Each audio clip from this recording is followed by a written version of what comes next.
Y vamos a continuar nuestro estudio que titulamos desde el comienzo, La Iglesia dotada del poder del Espíritu Santo. Hechos capítulo 9. Ya todos tienen su Biblia en la mano, vamos a orar. Padre, te damos gracias por este tiempo, Señor. Reconocemos que no somos nada sin ti, Señor. Reconocemos que necesitamos de tu guianza, Padre. Pedimos la unción de tu Espíritu Santo durante este tiempo, Señor.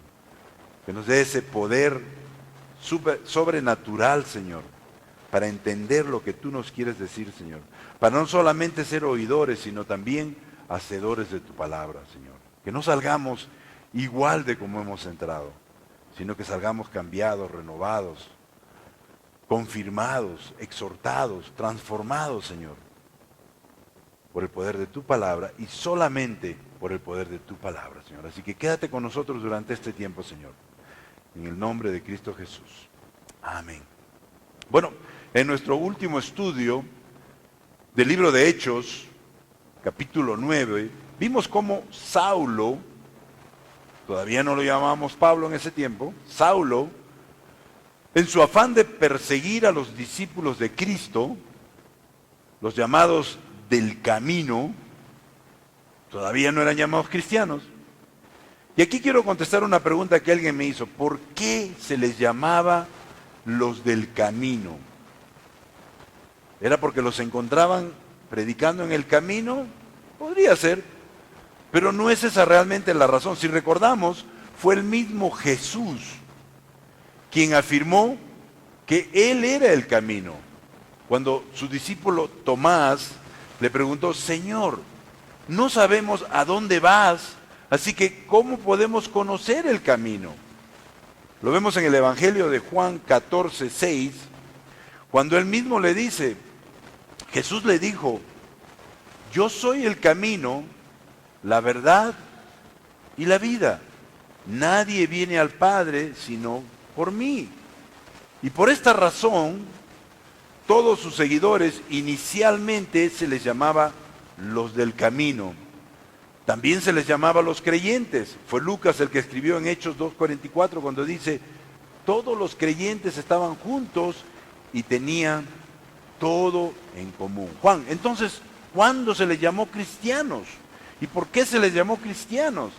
Por primera vez se les llamó los cristianos en Antioquía.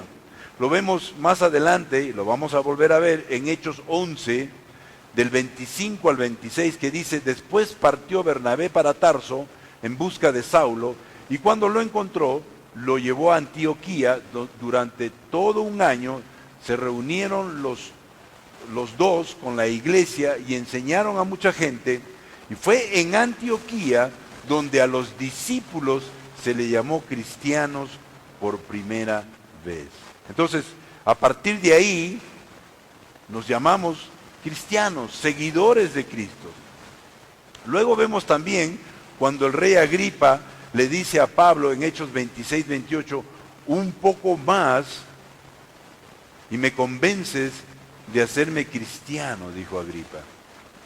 Un poco más y me convences de hacerme cristiano. Entonces vemos que ya el término cristiano entre los discípulos de Jesús se estaba haciendo común y popular. Vimos también que Saulo, entonces, en su afán de perseguir a los del camino, acuérdense que Saulo de Tarso era ese personaje, ese fariseo romano, judío o judío romano, que tenía la intención de acabar con los cristianos, ¿no? Acabar con los del camino.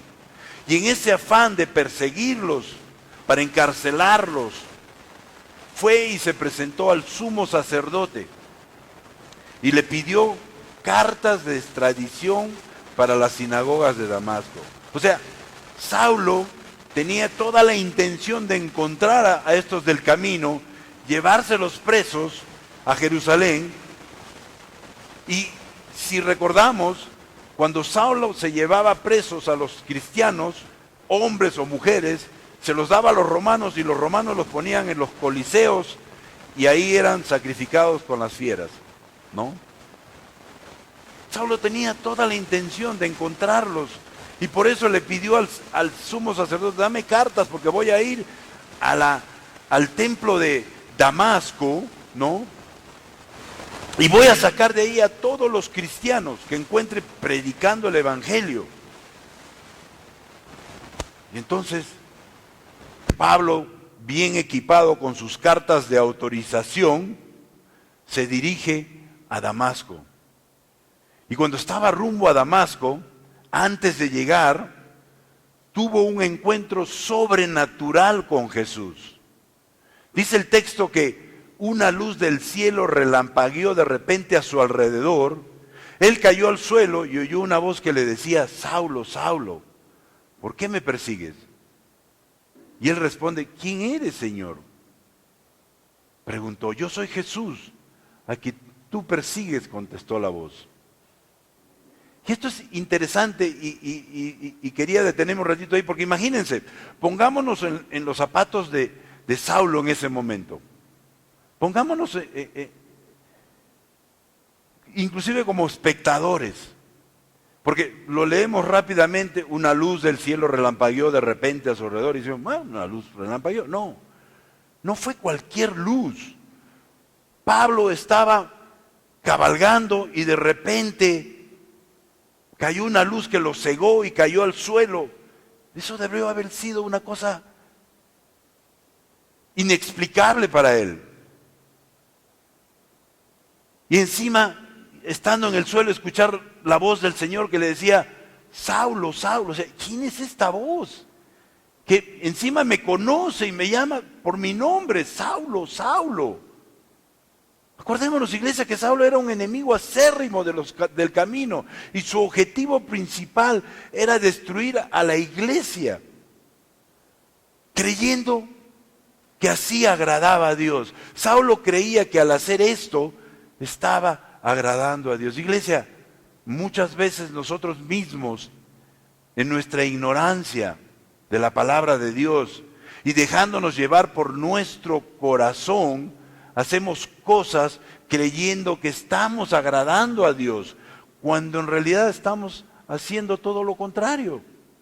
El libro de Jeremías 17:9 nos dice: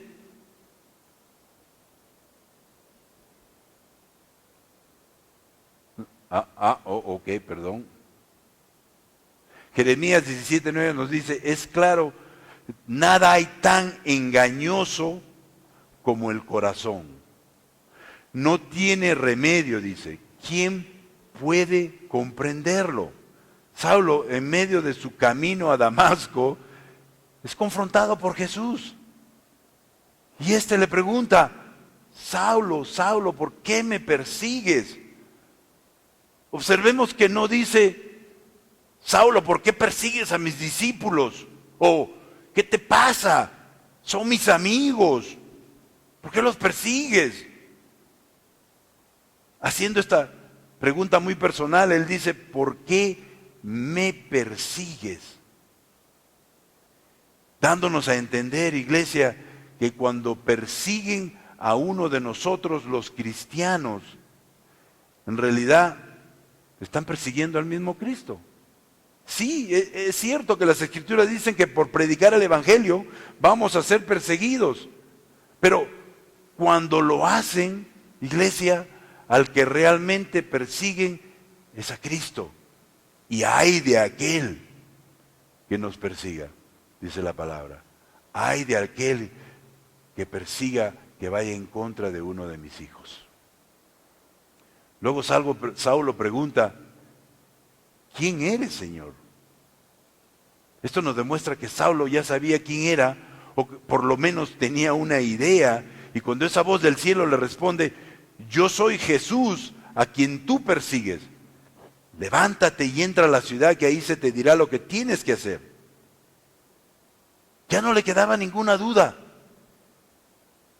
Y al escuchar esa voz, Saulo obedeció. Saulo no preguntó: ¿pero por qué?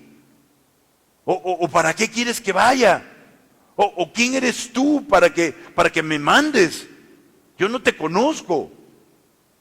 Iglesia, a veces escuchamos su voz, no tenemos dudas de que es su voz, estamos seguros de ello.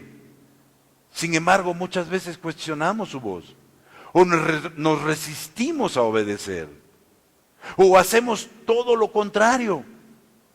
Sin embargo, Saulo simplemente obedeció y ahí empezó su transformación. Luego vimos el punto 1 la semana antepasada, que dice el poder de Dios para transformar al más improbable. Saulo era ese improbable. Saulo era ese improbable para el mundo, pero no para Dios. Nuestro Dios es un Dios que hace que lo improbable sea probable, que lo imposible sea posible. Ese es nuestro Dios. ¿Lo creen? Digan amén si lo creen. Él es capaz de hacer que lo imposible sea posible. Saulo estaba siendo transformado. El libro de Corintios 2, 2 Corintios 3:18 nos dice, así todos nosotros que con el rostro descubierto reflejamos como en un espejo la gloria del Señor, somos transformados a su semejanza con más y más gloria por la acción del Señor, que es el Espíritu Santo. Y aquí vemos la acción del Señor a través de su Espíritu Santo en Saulo. Dios ya había puesto su mirada en él. Dios tenía planes para con Saulo, de la misma manera que tiene planes con cada uno de nosotros. Todo ese tiempo que Saulo se estuvo preparando y luego persiguiendo a los cristianos, sin darse cuenta, Saulo estaba siendo preparado. Saulo, como decimos, estaba trabajando en su testimonio. Iglesia, tú puedes ahorita, en este momento, tener un hijo o una hija, un esposo, esposa, un familiar, incluso un amigo cercano, un vecino, un compañero de trabajo, y crees que es un improbable. Crees que ya no hay nada que hacer, que no hay remedio. Recuerda esto, ese ser querido, esa persona que tú conoces, que crees que es un improbable, esa persona está trabajando en su testimonio, de la misma manera que estuvo Saulo. Cuando alguien me pregunta o le pregunta a Sandra por mi hijo, ¿es cristiano? Nosotros siempre le decimos, casi. Todavía está trabajando en su testimonio. Y cada uno de nosotros, los que estamos aquí presentes, en algún momento hemos estado trabajando en nuestro testimonio. Algunos todavía lo están. Y ese testimonio, Dios tarde o temprano lo va a usar para empujar su reino. Porque ¿saben qué? Nuestro Dios no desperdicia nada. Yo conozco personas que han sido alcohólicas, drogadictas y que ahora son líderes en centros de rehabilitación cristianos. Y están ahí empujando el reino de Dios. Dios, sin que ellos lo supieran, los estuvo preparando en su testimonio, para que mañana más tarde pudieran ayudar a otros que están pasando por lo mismo. Luego vimos el punto número 2, que dice, un encuentro que cambia todo. Saulo, en su camino a Damasco, tuvo ese encuentro sobrenatural con Jesús que cambió toda su vida. Iglesia, como hijos de Dios necesitamos reconocer su voz y seguirlo. Todos necesitamos ese encuentro sobrenatural con Jesús que cambia todo. Y esto no se trata de religión o tradición, sino de una relación personal con el Cristo resucitado. Recuerdo el testimonio de un hermano en Cristo que por más de 15 años vivía drogado en las calles de Lima, hasta que un día tuvo ese encuentro sobrenatural con Cristo y cambió toda su vida. Nadie lo podía creer. Sin embargo, ahora sirve al Señor y usa su testimonio para ayudar a otros que están pasando por lo mismo que él pasó. Nuestro Dios no desperdicia nada. De repente, tú eres una de esas personas que has pasado por circunstancias difíciles en tu vida y has tenido ese encuentro sobrenatural con Cristo que ha cambiado toda tu vida. Y ahora tú puedes usar esa experiencia para testificar a otros y traerlos a los pies de Cristo. Luego vimos el punto 3 que dice el llamado de Dios y la obediencia de un siervo. Dios llamó a un siervo llamado Ananías y él respondió, aquí estoy, Señor. Aquí estoy, Señor. Él también reconoció la voz del Señor y sin saber por qué ni para qué, se puso a su disposición. El Señor no lo llamó y le contó todo lo que iba a hacer con él, no. Simplemente le dijo, Ananías. Y él dijo, aquí estoy, Señor, a tu disposición. Ananías con temor obedeció. Y gracias a su fe y obediencia, Saulo recobró la vista, fue lleno del Espíritu Santo y bautizado. El mismo profeta Isaías 6:8 nos dice, cuando escuchó la voz del Señor, entonces oí la voz del Señor que decía, ¿a quién enviaré? ¿Quién irá por nosotros? Y respondí, aquí estoy, envíame a mí. ¿Cuántos de nosotros podemos decir hoy en este momento, si escuchas la voz del Señor, podemos decir, aquí estoy, Señor, envíame a mí, sin saber a dónde te va a enviar? Y prácticamente Saulo dijo, aquí estoy, envíame a mí sin saber a dónde, ni a qué, ni por qué. Y eso nos va a pasar, iglesia. A veces Dios nos va a llamar según su propósito a hacer cosas que no entendemos o que parecen peligrosas, difíciles o incluso ilógicas. Pero su plan siempre es perfecto. Recordemos eso, iglesia. Su plan es perfecto. Y nuestra obediencia puede ser la llave que va a abrir esa puerta para la transformación en otros, si nos dejamos usar. Como Ananías. Ananías no era un apóstol, ni un líder famoso, ni un teólogo renombrado. No. Ananías era un creyente común y corriente, como cualquiera de nosotros. Pero su fe y obediencia le sirvió para ser usado como un instrumento del plan que Dios tenía para con Saulo.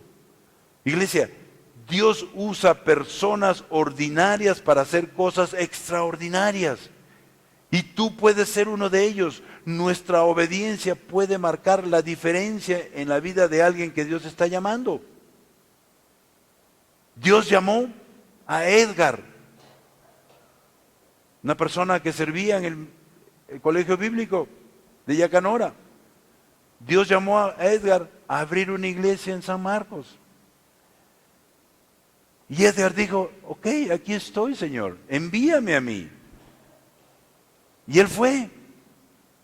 Y ahora podemos decir que hay una iglesia en San Marcos y que hay personas que están siendo transformadas con la palabra de Dios. Iglesia, Dios usa personas ordinarias para hacer cosas extraordinarias. Nuestra obediencia puede marcar la diferencia en la vida de alguien que Dios está llamando. Solo tenemos que decir, aquí estoy, Señor, envíame a mí.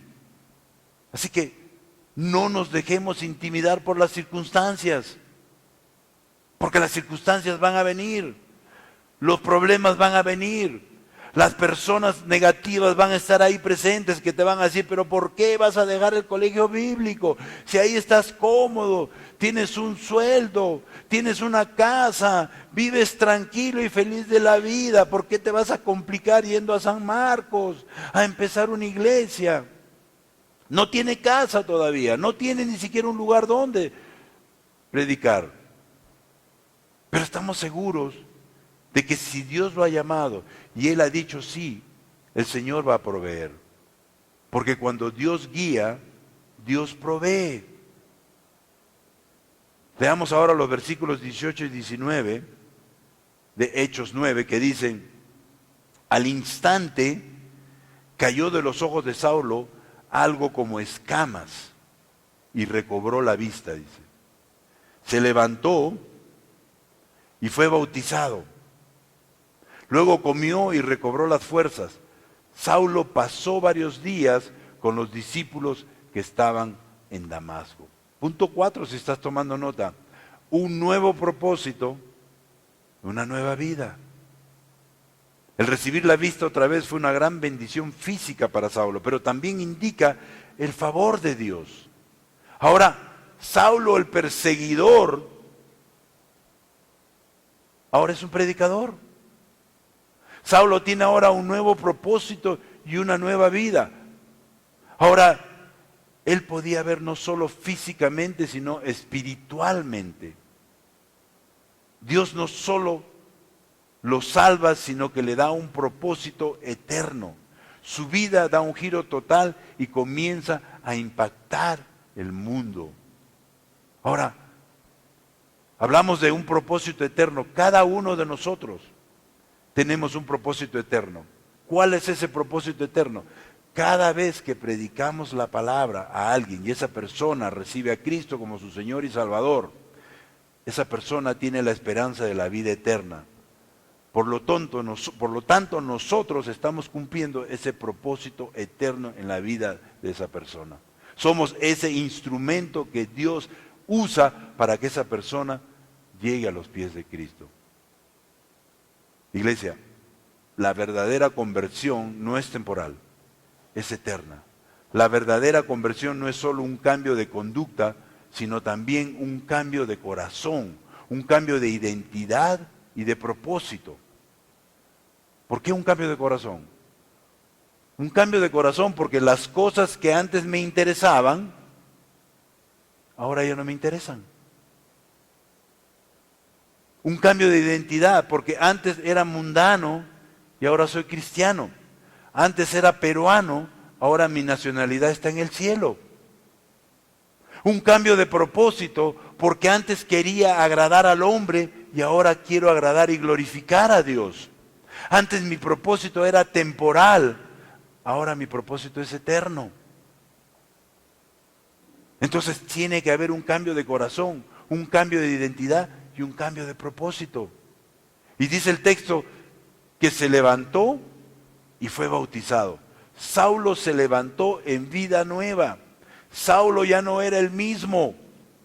Su corazón había cambiado. Las cosas que antes le gustaban, las cosas que antes le interesaban, como perseguir a los cristianos para encarcelarlos y matarlos, ahora quería perseguir a los cristianos, pero a los no cristianos, pero ¿para qué? Para que se vuelvan cristianos, para que conozcan de Cristo. El interés de Saulo ahora era predicar el evangelio de Cristo. Y si recordamos, Saulo ya no era el mismo, y si recordamos, lo mismo pasó con el eunuco. Saulo creyó y fue bautizado. El eunuco creyó y fue bautizado. Y dice el texto que luego comió y recobró las fuerzas. Ahora Saulo, después de ayunar por 3 días, come porque sabe que sus pecados han sido perdonados y tiene paz y tranquilidad en su alma. Esa terrible carga, esa angustia ha sido quitada. Entonces ahora sí, Saulo come y recobra sus fuerzas. Saulo come porque ahora tiene hambre y sed de justicia. Saulo quiere recobrar las fuerzas porque ahora tenía un nuevo propósito: ir por todas las naciones y predicar el evangelio de Cristo. Luego dice el texto que Saulo pasó varios días con los discípulos que estaban en Damasco. Saulo ahora se consideraba un discípulo de Jesús y se hizo amigo de aquellos que anteriormente había intentado encarcelar y matar. Saulo decidió congregarse. Y esto nos demuestra, iglesia, su verdadera transformación. El libro de Hebreos 10:25 nos dice: no dejemos de congregarnos como acostumbran a hacer algunos, sino animémonos unos a otros, y con mayor razón, ahora que vemos que aquel día se acerca. Saulo tenía ese deseo de congregarse, de conocer más cristianos, más hermanos en Cristo. Tenía ese deseo de ser animado, exhortado, corregido. Saulo, convertido ya en Pablo, consideraba su experiencia de conversión como un testimonio para todo creyente. Él mismo lo dice en Primera de Timoteo 1, del 13 al 14. Anteriormente, dice él, yo era un blasfemo, yo era un perseguidor y un insolente, pero Dios tuvo misericordia de mí, de la misma manera que tenía misericordia con cada uno de nosotros. Dios tuvo misericordia de mí porque yo era un incrédulo y actuaba con ignorancia. Y muchos de nosotros hemos estado en la misma situación. Hemos sido incrédulos, hemos actuado por ignorancia. Y Dios ha sido misericordioso con nosotros. Y dice, ciertamente la gracia de nuestro Señor se derramó sobre mí con abundancia, junto con la fe y el amor que hay en Cristo Jesús. La gracia de Dios sobre nosotros. Porque de tal manera amó Dios al mundo que dio a su único Hijo para que todo aquel que en Él crea no se pierda, mas tenga vida eterna. Es esa gracia de recibir algo que no merecemos. Porque no merecíamos ser salvos. Sin embargo, Él, en su gran amor, nos dio a su único Hijo para que seamos salvos. Y eso es lo que vamos a ver el resto de la vida de Saulo. Ese testimonio de poder, del poder de la conversión. Saulo se convierte en Pablo, uno de los mayores apóstoles. Y esto nos enseña, iglesia, que no importa tu pasado. No importa tu pasado. En Cristo puedes tener un nuevo comienzo. No solo te cambia, sino que te usa para cambiar a otros. No importa cuán grande haya sido tu pecado, Cristo puede darte un nuevo comienzo. Su gracia no solo limpia, sino también capacita y envía. Es como una hoja en blanco que puede volverse una gran obra de arte en manos de un artista. Así es nuestra vida en las manos de Dios, siempre y cuando nos dejemos usar por Él. Veamos ahora los versículos del 20 al 22 que dicen, y enseguida, estamos hablando de Saulo, se dedicó a predicar en las sinagogas, afirmando que Jesús es el Hijo de Dios. Todos los que le oían quedaban asombrados y preguntaban, ¿no es este el que en Jerusalén perseguía a muerte a los que invocan ese nombre? ¿Y no ha venido aquí para llevárselos presos y entregarlos a los jefes de los sacerdotes? Pero Saulo cobraba cada vez más fuerza y confundía a los judíos que vivían en Damasco, demostrándoles que Jesús es el Cristo. Punto 5 y último. Una verdadera conversión. Saulo comió y recobró las fuerzas. Dice, y enseguida, inmediatamente, se dedicó a predicar en las sinagogas afirmando que Jesús es el Hijo de Dios. Esto nos muestra, iglesia, que la conversión de Saulo no fue una conversión pasajera o temporal. No, fue una conversión que dio frutos. Saulo ni bien se convirtió, ¿qué fue lo primero que hizo? Salió enseguida a predicar el Evangelio de Cristo. Dice Mateo 7, del 16 al 20, por sus frutos los conocerán. ¿Acaso se recogen uvas de los espinos o higos de los cardos? Del mismo modo, todo árbol bueno da buen fruto, pero el árbol malo da fruto malo. Un árbol bueno no puede dar fruto malo y un árbol malo no puede dar fruto bueno. Todo árbol que no da buen fruto se corta y se arroja al fuego. Así que por sus frutos los conocerán. Saulo tuvo una verdadera conversión. Lo vemos por sus frutos. Dice el texto que, y enseguida se dedicó a predicar en las sinagogas, afirmando que Jesús es el Hijo de Dios. Saulo en lugar de presentar las cartas de los principales sacerdotes, me pregunto qué habrá pasado con ellas. Ahora presenta el Evangelio de Cristo. Saulo enseguida empieza a reconstruir lo que había destruido. Y eso es una de las cosas que produce la verdadera conversión, iglesia. Reconstruir relaciones, reconstruir la confianza que habíamos destruido. ¿Cuántos de nosotros cuando nos hemos convertido hemos empezado a pensar qué personas estoy distanciada? ¿Con qué personas tengo algún resentimiento? ¿O con qué personas no me hablo hace tiempo? ¿O qué familia? Yo recuerdo que una persona muy cercana a nosotros, ni bien recibió a Jesucristo, lo primero que hizo fue hacer una lista de todas las personas que había ofendido y que a raíz de ello su relación y confianza había sido destruida. Y empezó a llamarlas una por una para pedirles perdón y reconstruir esa relación y confianza. Saulo, desde su conversión, quería reconstruir lo que había destruido. Saulo tenía ese deseo ardiente de predicar el Evangelio de Cristo, y el libro de Mateo 5, del 6 al 8, nos dice: dichosos los que tienen hambre y sed de justicia, porque serán saciados. Saulo tenía hambre y sed de justicia, y cuando predicaba el Evangelio de Cristo, esa hambre y sed de justicia era saciada. Y yo me pregunto si nosotros estamos haciendo lo mismo. Yo me pregunto si nosotros tenemos esa hambre y sed de ir y predicar el Evangelio de Cristo. Esa hambre y sed que solamente puede ser saciada de esa manera. El mensaje de Saulo era completamente acerca de Jesús. Él sabía que necesitaban conocer a Jesús en verdad y que Él era el Hijo de Dios. Y eso es algo que tenemos que entender, iglesia, que aquí en Cajabamba necesitamos predicar el Evangelio de Cristo, porque sabemos que hay muchos que necesitan conocer de Él y que verdaderamente es el Hijo de Dios.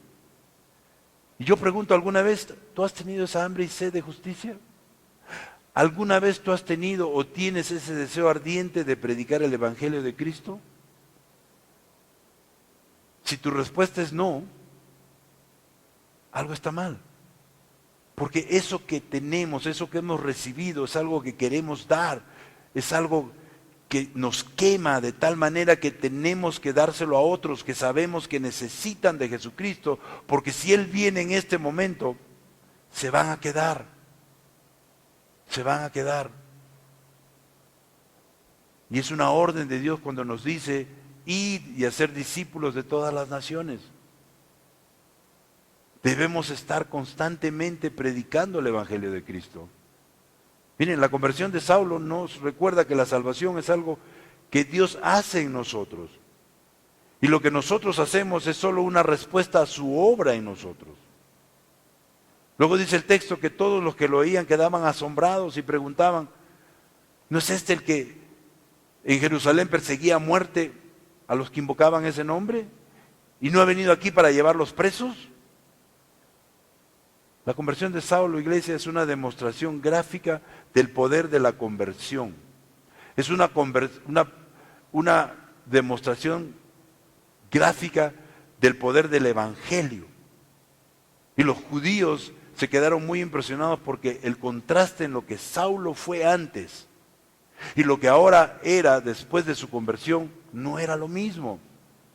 Y yo vuelvo a preguntar, ¿podría la gente estar impresionada por el contraste entre lo que tú fuiste antes y lo que eres ahora después de tu conversión? ¿Podría alguien decir, wow, realmente hay un cambio tremendo en esta persona? Mira, esa persona lo que era no es ni la sombra de lo que es ahora. Hay un cambio tremendo y se puede ver. Miren, la gente estaba anonadada, confundida, realmente asombrada por la conversión de Saúl. No era para menos. No podían entender. Era difícil creer cuán poderosamente Jesús podía cambiar una vida, especialmente la de Saulo, aquel que perseguía a muerte a los que invocaban el nombre de Jesús. Años después, el mismo Pablo escribió en 2 Corintios 5:17, por lo tanto, si alguno está en Cristo, es una nueva creación. Lo viejo ha pasado, ha llegado ya lo nuevo. Pablo vivió ese versículo mucho antes de escribirlo. Luego dice el versículo 22, pero Saulo cobraba cada vez más fuerza y confundía a los judíos que vivían en Damasco, demostrándoles que Jesús es el Cristo. ¿No debería sorprendernos el trabajo de Saulo para Dios tan pronto después de su conversión? Ya que vemos con frecuencia que ese es el mejor tiempo para servir al Señor, y especialmente para contarles a los demás de Jesús y lo que Él ha hecho en nuestras vidas. ¿Cuántos de nosotros cuando recién hemos recibido a Cristo, lo primero que hemos querido hacer es ir a contarle a nuestra familia de lo que el Señor estaba haciendo en nuestra vida? Del cambio que había habido inmediatamente, de lo que ese gozo que teníamos. Eso es lo que estaba haciendo Pablo. Pero Pablo no paró, Pablo continuó. ¿No? Pero es cuando estamos recién convertidos que todavía entendemos la forma en que piensan las personas que aún no conocen a Jesús. Si bien es cierto que no debemos apresurarnos en poner a nuevos cristianos en posiciones de autoridad en la iglesia, como dice Primera de Timoteo, porque el que no sabe gobernar su propia familia, ¿cómo podrá cuidar de la iglesia de Dios? No debe ser un recién convertido, no sea que se vuelva presuntuoso y caiga en la misma condenación en que cayó el diablo. Pero no necesitamos tener una posición de autoridad para servir a Dios, o para contarle a otros de Jesús, ¿o sí? No, ¿no es cierto? No necesitamos ser pastores o ancianos o diáconos para hacerlo. Solo necesitamos ser cristianos y tener la disposición para servir al Señor. Y para Saulo, ese fue un factor contribuyente en el hecho de que cobraba cada vez más fuerza. Mejor dicho, cada vez se hacía más popular, cada vez su ministerio crecía más y se hacía más fuerte. Iglesia, a medida que buscamos servir a otros, Dios a través de su Espíritu Santo nos hace más fuertes. Saulo se esforzaba en demostrarles que Jesús es el Cristo y que ese debe ser nuestro objetivo, iglesia, demostrar que Jesús es el Mesías prometido de las Escrituras. En conclusión, la conversión de Saulo es quizás una de las historias más poderosas en toda la Biblia, ya que nos muestra cómo la gracia de Dios puede alcanzar incluso al más endurecido de corazón y transformar a un perseguidor en un predicador. Y si Dios pudo cambiar a Saulo, puede cambiar a cualquiera, iglesia. Dios puede cambiar a ese improbable.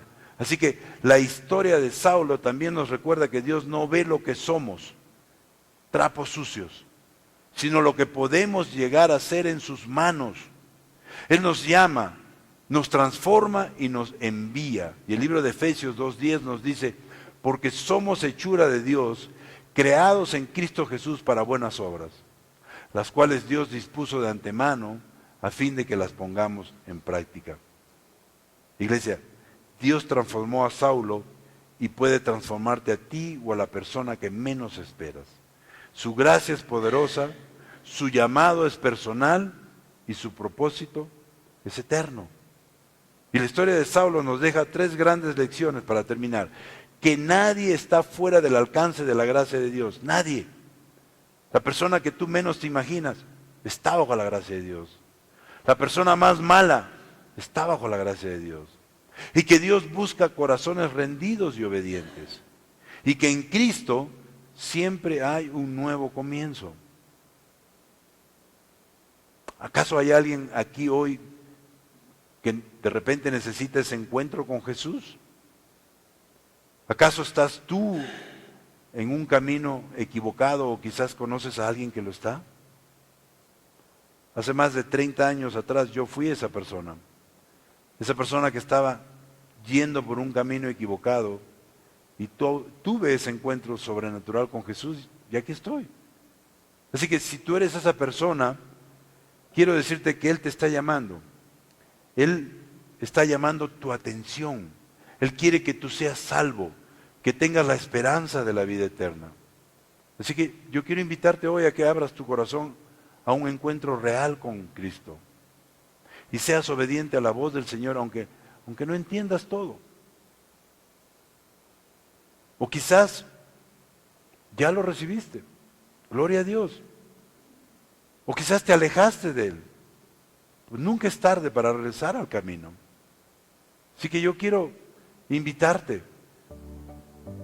antes de compartir la Santa Cena, si tú eres esa persona, yo quiero invitarte a orar para aceptar y recibir a Jesucristo como tu Señor y Salvador.